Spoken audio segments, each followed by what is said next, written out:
Pedro from A&P-REACTS. I'm here today with Hans from Sabaton to talk not about Sabaton, but to talk about him, the drummer, the man, the legend. How's it going? Finally. Finally. Finally.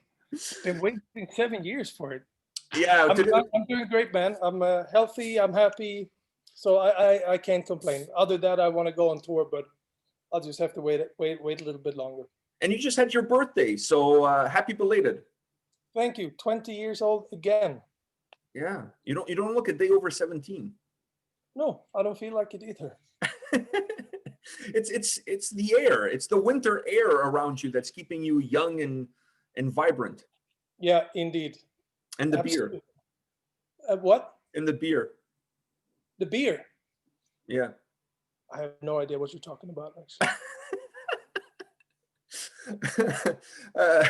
Before we talk about the 5 drummers that influence you, the 5 most influential drummers in your eyes, I want to go back a little bit. I want to go back to where it all started. Was it drums always the first instrument that you gravitated to, or did you give it a chance at guitar, bass, and maybe even vocals? Well, so where I grew up, there was like this. Okay, yeah, let's get this from the beginning then. Yeah, drums was always my first choice. My older cousin had a drum kit, so he had this blue Yamaha drum kit in his basement, where me and my younger cousin, his younger brother, we were not allowed to even go down there. We could go down when he was there, but if he wasn't there, it was off limits, man. So as fast as he left the house, we would sneak down there and, touch everything and try out the guitars and the drums and whatnot. And I remember his band, he had this band, and they were like superstars to us, There was a local band from a Swedish suburb, but to me and my younger cousin, they were Kiss, they were Metallica, they were huge. So one time he came down and he's like, "Hey boys, there's something I want to ask you." I was like, "Yeah, well, what's up?" And he's like, "Would you like to come with me and the band to watch a rehearsal?" I can't believe it. So we went there and we got to see the rehearsal, which was the coolest thing ever. And then when they were done, we got to wish for a song each that they would play a cover of. And I asked them to play "Painkiller" by Judas Priest. And that was the coolest thing I've heard in my life. Probably still today, like I can't use that impact that it made on me. How loud the drums was. Like, it's just like, it's something that you had no idea how to basically. How do you make these sounds? How do you, with all these sticks and whatever this stuff that is, So from there on, that's what I wanted to do. And I asked my mom if I could play at the music school, the local music school. And we went there for like auditions. And you had to like pick your top 3. And I obviously drums. And then I picked whatever instruments. I didn't give a shit about anything else. I put bass. And then I put, for some reason, trombone. Wow. Because we found this old trumpet in also the same cousin's cellar.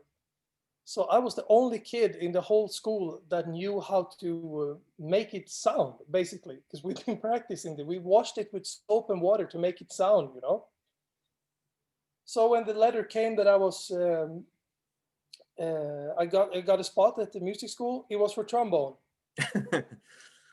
So a little bit bittersweet. A little bit, actually only bitter. So I went there, and then halfway the lesson with this really dull teacher or whatever, I went out and my mom was sitting outside, and she looked at me and said, "You want to get out of here?" I'm like, "Yes, please." So we left mid-lesson. And then I started playing the drums. After that, there was no option. Well, I played the bass, actually. I went from 3rd to 2nd option. I got a spot there, played that for a year probably. I even had my own bass. But it was kind of, just waiting for the spot to open up. You really wanted the drums. Yeah. Do you remember the first drum kit that your parents bought you? Yeah, absolutely. Where did you set it up? Like in the living room or Yeah, in your bedroom? No, I put it up. Well, first off, I got it. I got it when I was, let's see now, 15, I think. And I remember that my mom. I grew up with my mom, so she was only the two of us. So there was like all my friends were getting mopeds, those small, retarded little things. Yeah. And but I wanted both, right? But there was no chance in hell that we could afford getting both. So she made me choose. You can have a drum kit or a moped. Hard decisions, of course. Yeah, yeah. But not that hard. So obviously I chose a drum kit.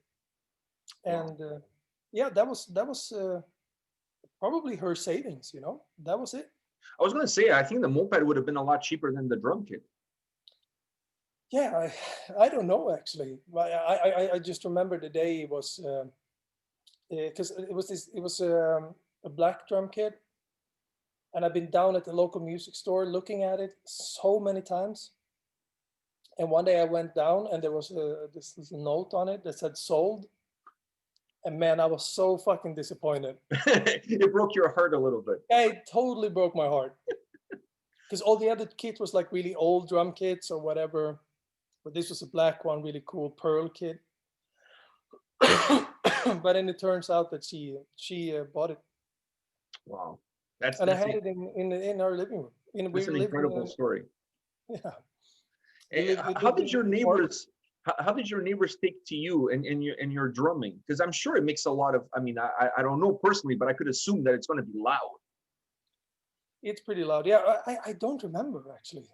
I can't remember any neighbors complaining about it, or I don't remember. But I do remember this, that we lived in this old house, like apartment house at that time. And there was this really old wooden floor. I don't know what it's called, fish bone in Swedish. It's like a handcrafted floor, like super nice, because the house was really old. And there are those spikes on a bass drum. You know that? Yeah. Yeah. So it won't move, right? So I didn't know what the fuck they were for, so I put them out as big as I could because I thought it looked cool, and it dug like, holes in that floor. And I got so nervous, I went and I bought this old rug, and I pretended that I gave it to my mom as a gift just to put it under the drums. Oh yeah. Wow, that's incredible. So once you got the drum kit, did you become like a self-taught musician, or did you take a few classes here and there in order to learn a little bit of the inner workings of how the drumming works? Well, mostly self-learned actually. There was never really a spot available at that music school. And then for like, which is high school, I guess, which is called gymnasium here. I went to music school there. Oh. But yeah, I don't know, man. I think in any sense, if you want to become good at it, it's good at something. It's the time you put down, beside the class, not necessarily in it. You can get the tools and the tips and the tricks, but it's up to you in the end to do the hours and sweat it. That's it. All the elbow grease. Yeah, basically. And do you remember the first song you learned on the drums? Did you learn Painkiller, since that's the one you asked for from your cousin? Yeah. Well, believe me that I tried to play it the first time, but I can barely play it these days. But first song, we started a band, me and the younger cousin. Oh, you guys started a band? Yeah, we that was before though I had my own drums, but we started a band.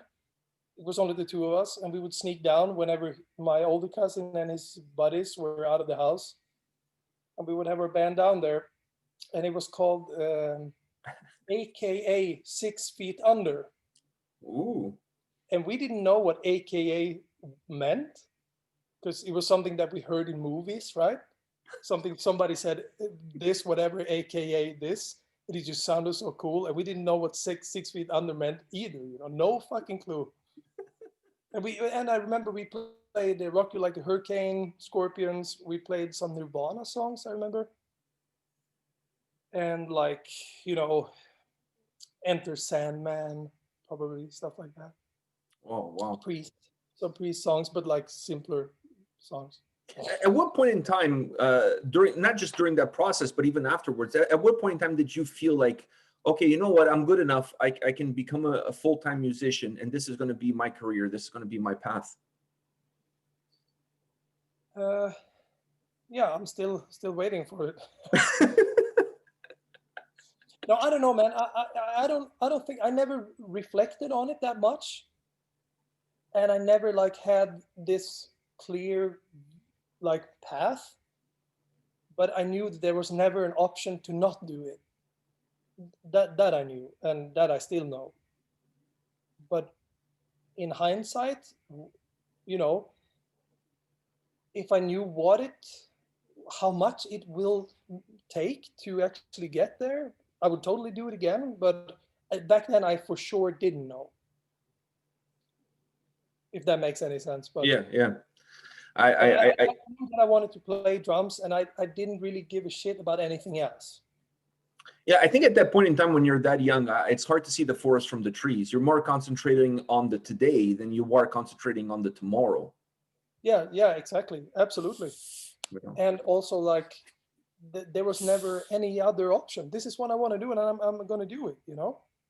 I remember having girlfriends that I specifically told, and it's pretty hard truth, but I remember telling them that just so you know, you will never become more important than my drums. I'm sure that didn't go well. No, of course not. It's that's it, you know.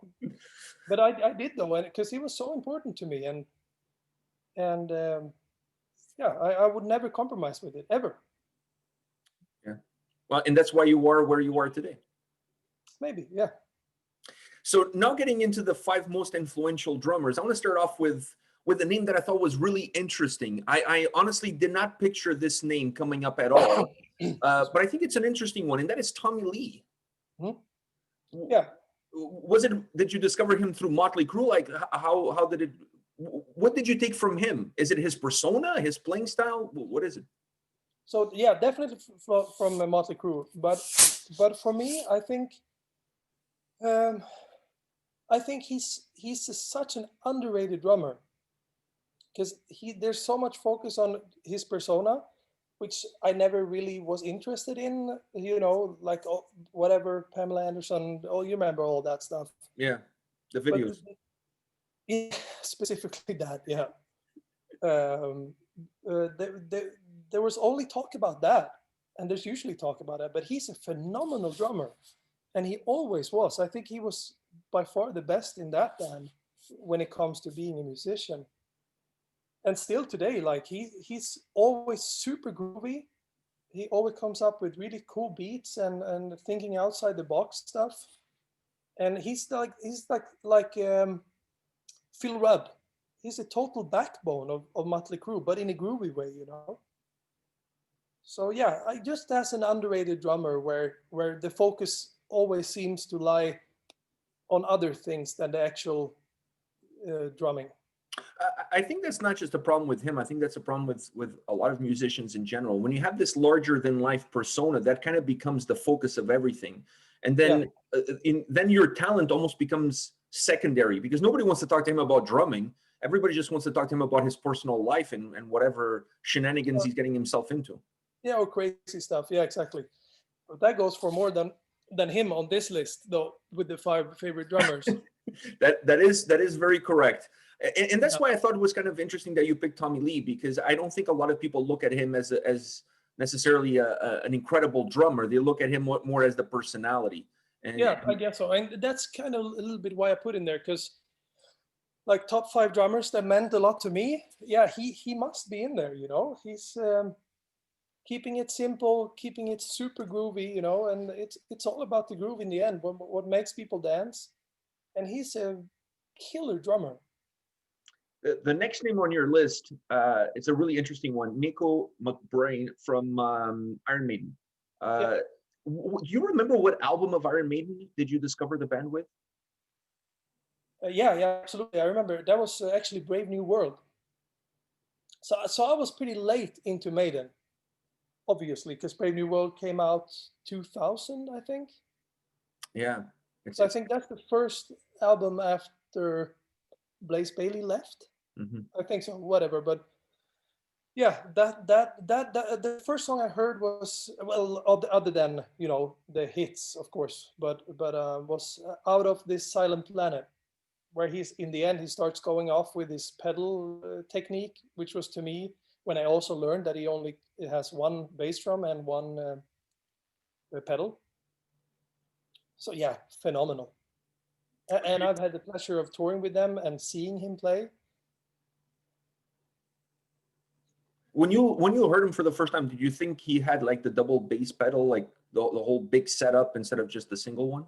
Yeah, 100%. And I was in an argument with, again, that older cousin, that he because you know what it was like. We couldn't just like YouTube Iron Maiden all of a sudden. We had to borrow some VHS to get to see it. And then if you were lucky, there was a close shot of the drums, so or pictures or whatever in magazines. But yeah, we had this argument, and I was sure that he used double bass drums or a double pedal.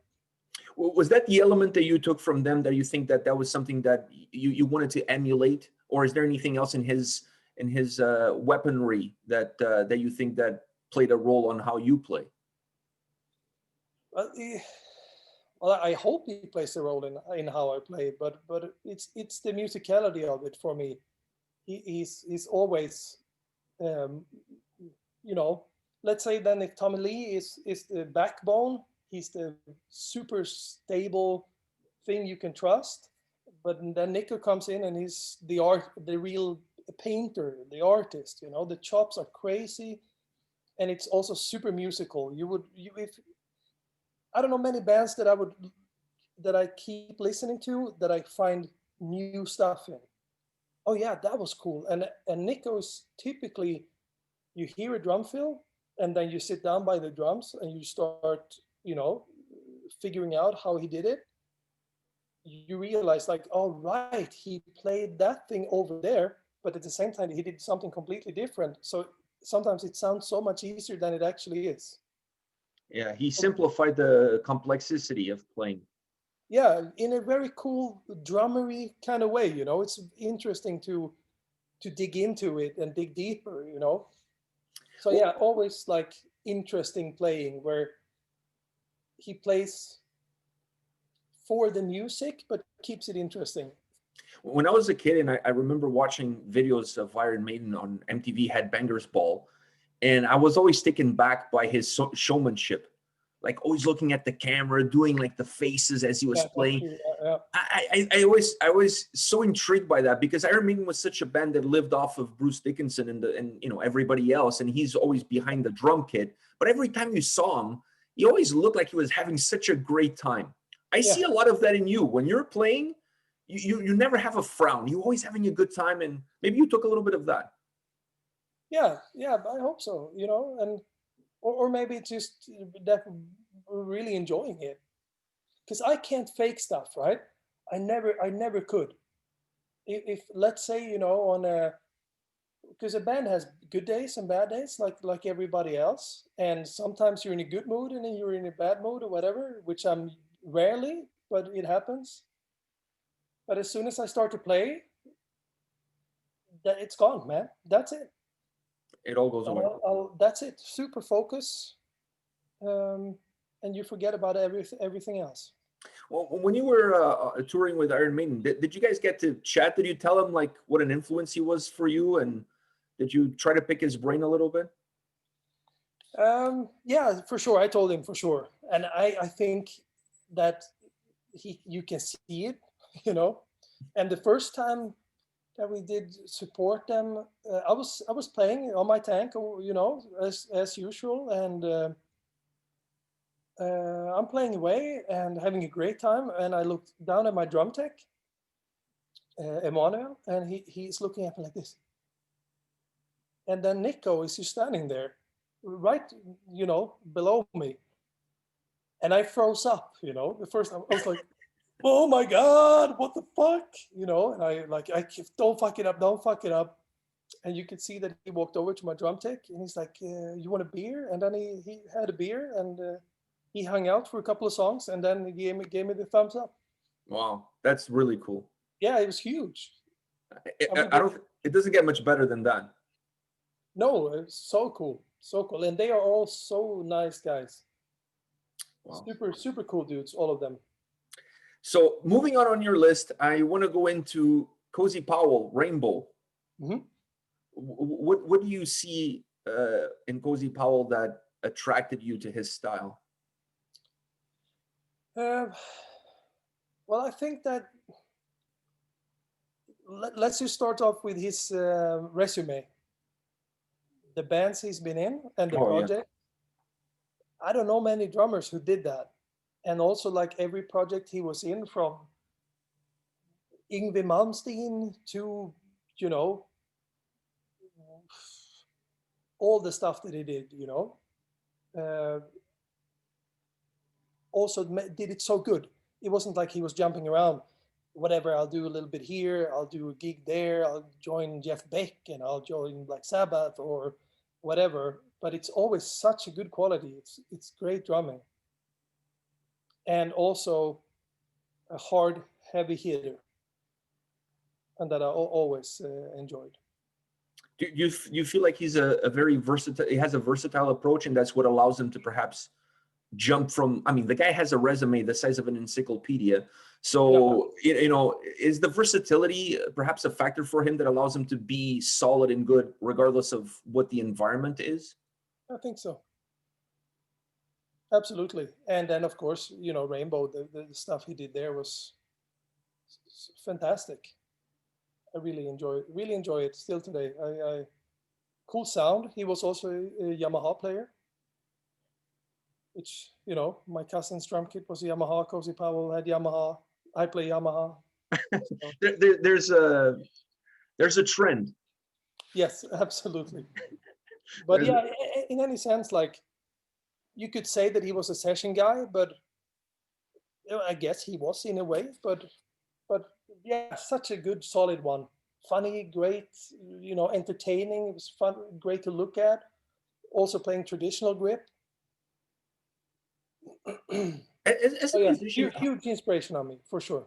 As a musician, how you look at a guy like him then? Because sometimes when you have guys that hop around and they do a lot of different projects, playing a lot of different bands, that sometimes takes a little bit away of the aura, of the allure that they have as becoming like an iconic guy. Because it's almost like an athlete who plays his whole career with the same team, sometimes has more of an allure to him than the guy that hops around every 2 seasons, jumping to different teams.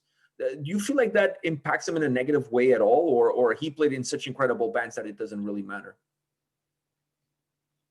I think just as Zlatan, speaking of changing teams, if you perform that well in every team, I don't think it matters.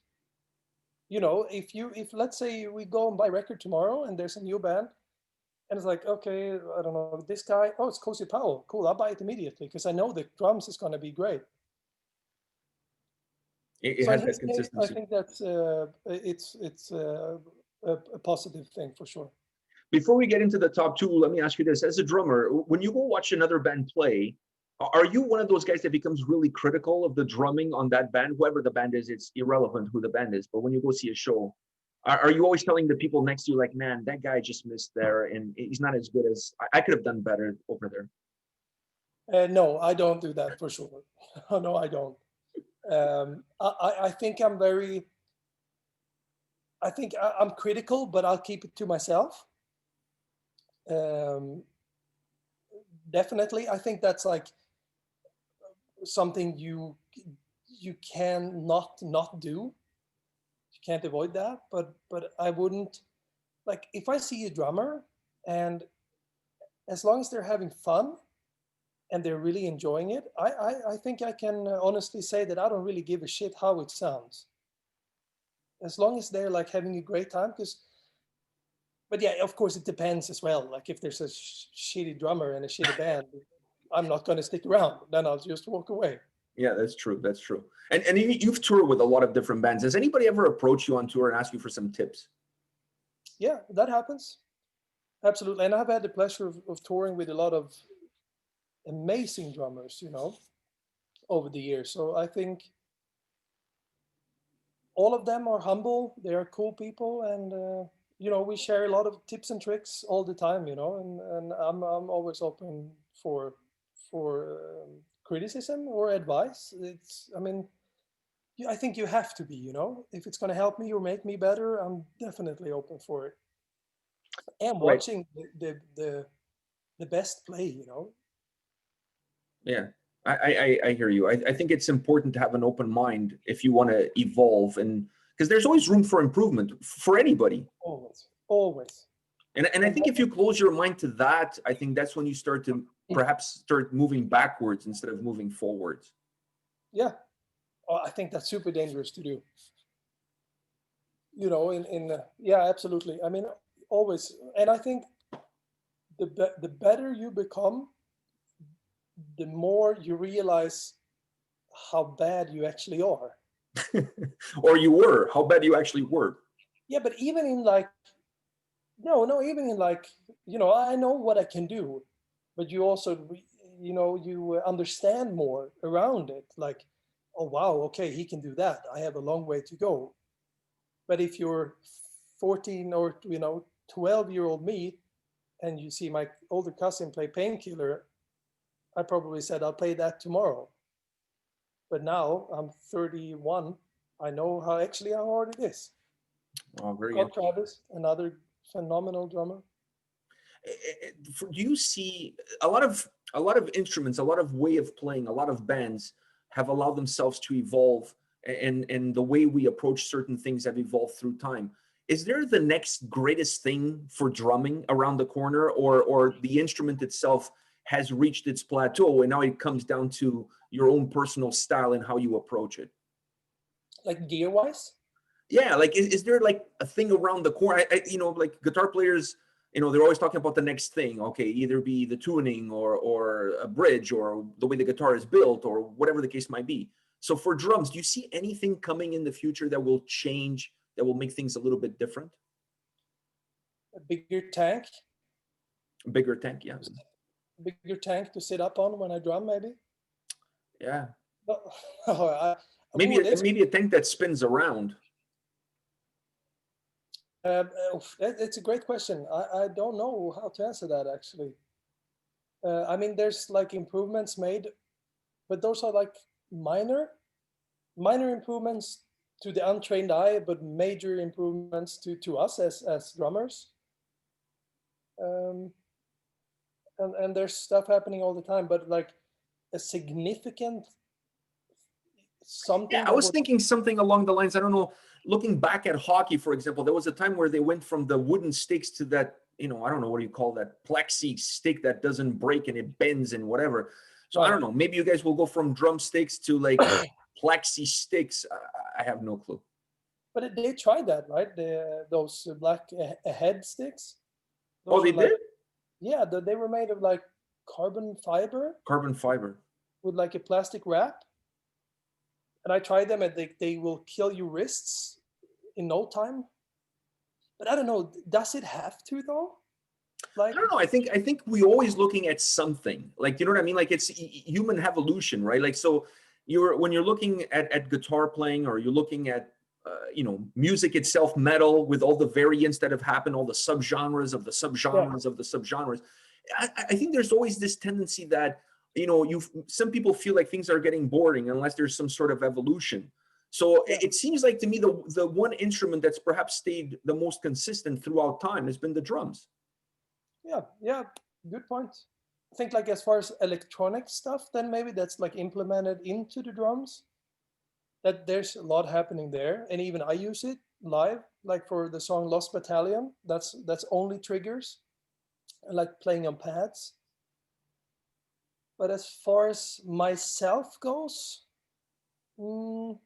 Yeah, maybe like more electronic stuff. But as of now, having this drum kit, um, I don't think I need anything else. No, you just need the opportunity to go back on the road. Yeah, and actually use it Use it. more than in my studio. The next two names on your list, I don't think it matters which one goes first and which one goes second, because they're both, they may be first and second in my list, but they're both number ones in your heart, I'm sure. Yep. But I want to go with Keith Moon. Yeah. At what point in your life did Keith Moon come into the picture? Well, so both like my grandmother, she had a lot of vinyls, so we listened to a lot of music there, but like or like big band stuff, you know, like everything from Aretha Franklin to Ella Fitzgerald, that kind of stuff, which I still really enjoy today. And then my mom, that was the Who, Led Zeppelin, the Beatles, that kind of stuff. So I think like I was indoctrinated by it really early on, and I guess from there on, Keith Moon came.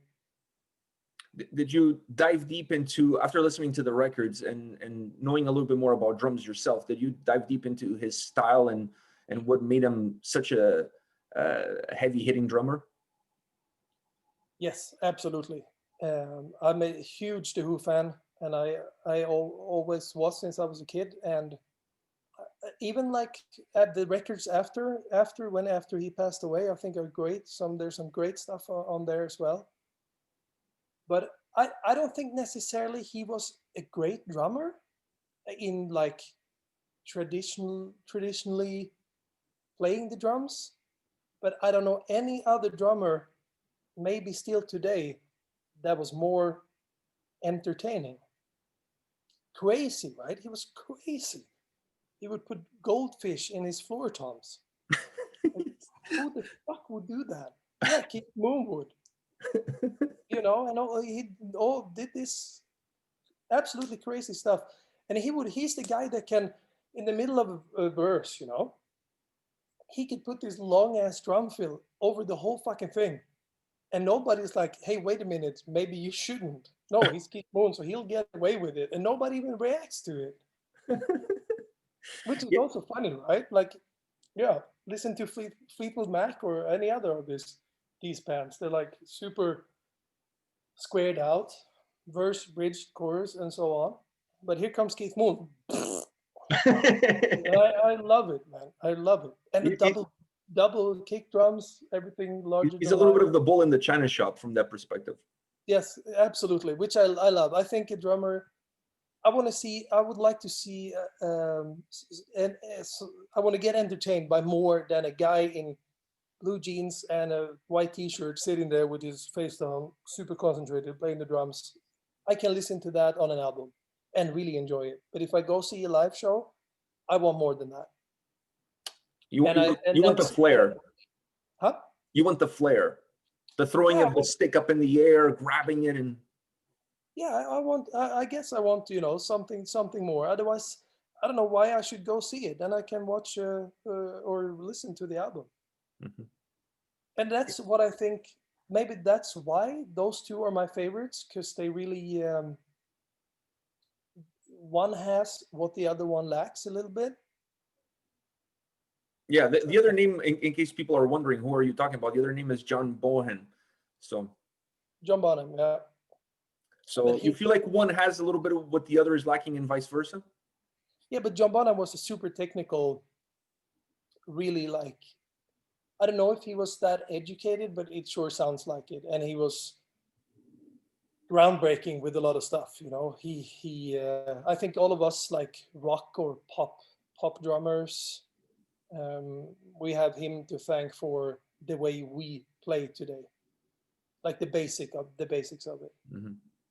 Groove, technique, you know, sound, untouchable. I was just thinking, the way you were impressed with the fishes, maybe he would be impressed if he saw you playing on top of a tank. I hope so. Because he would be like, wow, this is magnificent. How come I never came up with this idea? Yes, exactly. You would probably ask, can it shoot? But yes, of course it can. You know what I mean? Like look at there's a lot of them like that are entertaining drummers, like Eric Singer from Kiss. It's a joy to watch it. There's so much going on, you know. Nico, Tommy Lee, Cozy. I guess it goes for all of them basically. When you look at these 5 names and you look at yourself as a drummer, you're looking at yourself in the mirror, how much of each one of these guys is in you, or do you have more of one, less of the other?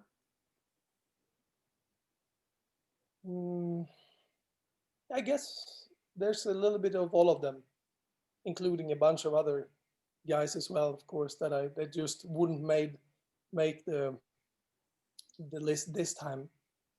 But yeah, of course, absolutely. And I want to go back to John for a little second here.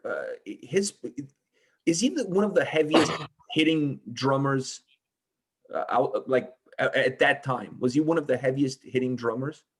Yeah, I think so. Yeah, I think there was like I remember reading a book about him, and I think I don't remember exactly the story, but he was playing in this studio or whatever before Led Zeppelin, but he got thrown out because the studio engineer, something like that. Like I don't know, I remember the specifics. He threw him out and he said, "You will never get a job by playing this hard or this loud."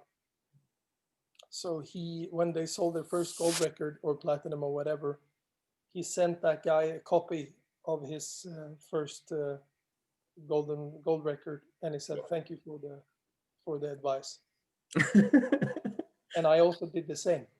You did the same? Yeah, because I also got who did you send it to? To the teachers at that high school, to one of the people there. Not the drummer guy, right? Like the drummer teacher, like one of the other teachers. Why did they tell you like you would never amount to anything or something like that? Yeah, but like where I went, the rock in that sense wasn't cool at all. It was more like fusion and jazz and that kind of stuff, which I thought at that time was super lame. And they were, you know, slightly condescending. Mm-hmm. You know, don't play too hard, don't play too loud, don't play too fast, all this stuff, you know. And I got this really horrible inflammation in my wrist, so I couldn't play for the final test. So actually, the only grade in school I didn't pass is rhythmics, which is what I've been making my living off for the last 13 years or something. So I sent them also my first copy of this one actually. And I said, "Thank you very much for all the great advice." I'm sure you wish you were a fly on the wall. I think the only way that could have been better is if you're the one delivering it yourself. Yeah, well, they didn't get the original, that's for sure. I love that. That's the best. And I had to do it, you know, because I think there was a lot of good teachers as well. Absolutely, that would encourage you to play whatever you wanted and follow your own style, or you know, don't accept that it getting put into this folder. You should play this. This is cool or whatever. Fuck that, man. Like, play whatever you want and play it as loud or soft as hard or whatever. And especially at that age, you know, you're not playing to sell gold records or whatever. You're just playing because it's fun, and you need to keep it that way. This means nothing, you know. It's great to have on the wall, but it's about having fun. Otherwise, fuck it, do something else. I have one more thing to ask you before I let you go, and that is that cousin of yours that had the drums in the basement. Yeah. How does he feel about you now? I'm proud, I think. Do you let him play on your drums since he didn't let you play on his? No, he can't touch them. Actually, we were playing in Stockholm earlier, I guess a year ago. Mm-hmm. A big show there, and both of them came out, and of course he got to play on the drums in this big arena, you know. So yeah, I have him to thank a lot, and also to answer one of your first questions regarding drum lessons, when I quit school, I took private drum lessons outside that had nothing to do with the school from Snowy Shaw. Wow. So he was my teacher, but that was like on my own initiative then. Wow, that's. Because I realized also not quitting school, finishing school, and I realized like I had this stupid arm that I had to deal with because I broke it on skateboarding, and I needed to improve, to become better, and learn how to learn, because that's a big thing too. And so I saw that he was giving out drum lessons, so I did. Wow, that's really cool. Yeah, he was, and I'm a huge King Diamond fan. Me too. I mean, King Diamond. I was just listening to Fiddle Portrait today, actually. Yeah, great. I'm a huge fan of King Diamond. I think if I had a son and my wife was okay with it, I would name him King Diamond, but she would never agree to that. No, probably not. No, I mean, if I had a daughter, for sure, Abigail, and I think maybe that one I could pull it off. I think like where do you live in Toronto? Toronto, yeah. I think you can get away with it there, but in Sweden, if you name your daughter Abigail, it's like people are like, why the fuck? What is that? And they would say it with this really thick Swedish accent, so it wouldn't really work. Yeah, so I did that for a few months. I remember taking the train from where I lived, which was 2-hour train, and then a tram for another 30 minutes, and then a walk for 10 minutes, and then having the lesson, and then all the way back. And then he was the one who eventually recommended me for Evergrey, which was my first internationally touring band, which I joined when I was 19. Wow. Yeah, that was pretty young. Yeah, so if there's somebody I have a lot to thank, it's him, absolutely. And also a lot about like more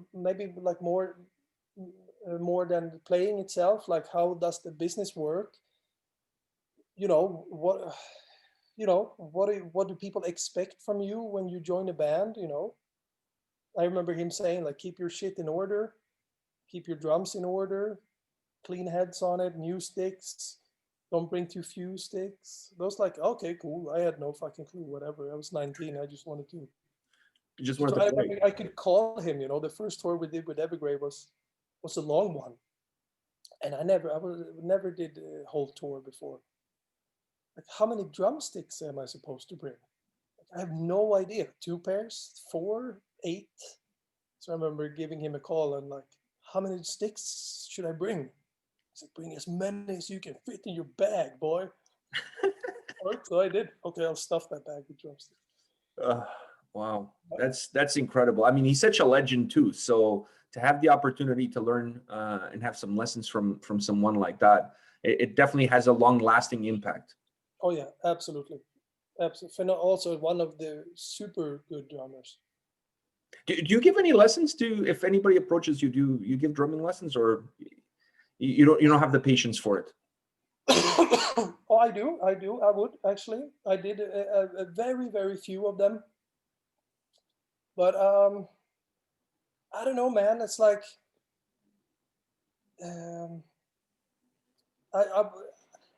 it doesn't feel like I'm not. I don't want to give out. I want to be as good as I can before I give any lessons. I think you're underselling yourself. Maybe, but like, yeah, maybe, I don't know, but I could, I guess. I guess. I had one last thing I want to say about that is that I was talking to Kai a while back last year when Nightwish released the album. We were talking about the album drumming, and I was like, man, I don't know how you guys do it, drummers. I'm so uncoordinated. I don't know how you can use your feet and your arms and your hands all at the same time.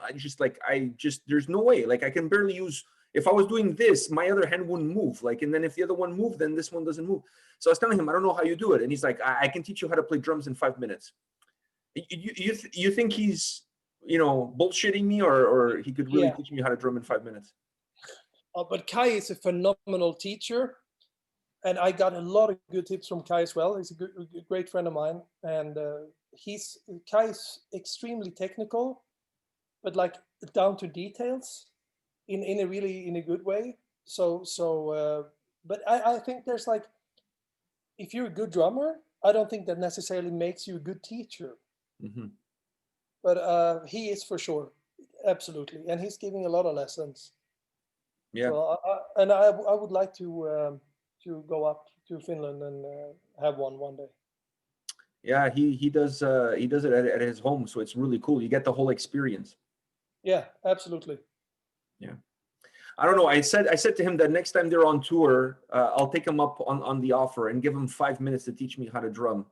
And, yeah, you should film it too. Yeah, I bet he can. Like, hey, I'm willing to give it a try. I mean, if at least he can make me use both arms and feet at the same time, I'll take that as a win.